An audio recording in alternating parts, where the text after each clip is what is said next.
Maulang hapon po ng Friday ngayon. Ito po siguro ang possibly ang aking last update tungkol sa impeachment ng ating Vice President Sara Duterte. Dahil nagbigay na po ngayon ng desisyon ng ating Supreme Court. Unanimously, ang sinasabi po sa decision nila ay yung petition ng ating VP Sara Duterte na ang 1-year ban na ay na-violate ng House of Representatives ay sumang-ayon po ang Supreme Court.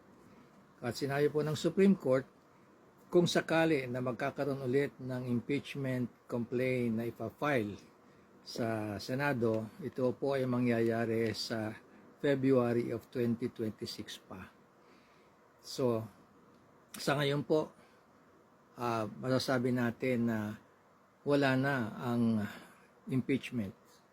Pero, siyempre sa ating korte, meron pa rin tinatawag na petition for reconsideration.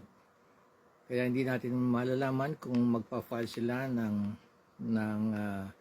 ganitong paraan para mapalitan ulit ang desisyon ng Supreme Court na nangyayari naman sa nakaraan.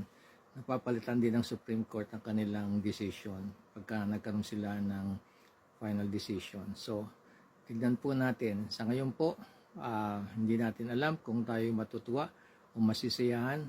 But definitely, ang impeachment po ni VP Sara ay sa ngayon ay wala na hindi na po maitutuloy.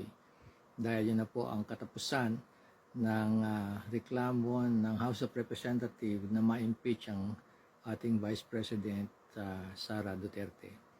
Meantime po, sa lahat ng mga nasantalan o na-apektuhan ng bagyo, ng Dante, Emok at isa pang bagyo na darating, mag-ingat-ingat po kayong lahat. May God bless us, may God bless the Philippines and the Filipinos.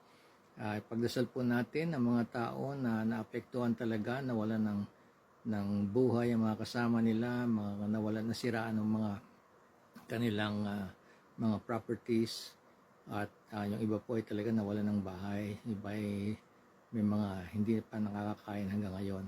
Pagdasal po natin lahat yan. Okay, sa susunod po ng update natin, kung meron mang darating, abangan na lang po natin ang ating SONA sa 28, July 28 ng ating Pangulo at Pangulong BBM, Bongbong Marcos. At tignan natin kung ano naman what we can look forward in the next year hanggang 2026. Meantime po, let us pray for the safety of all Filipinos here in the Philippines and abroad. Magandang hapon po ulit sa inyo. Thank you very much po. God bless the Philippines. God bless the Filipinos.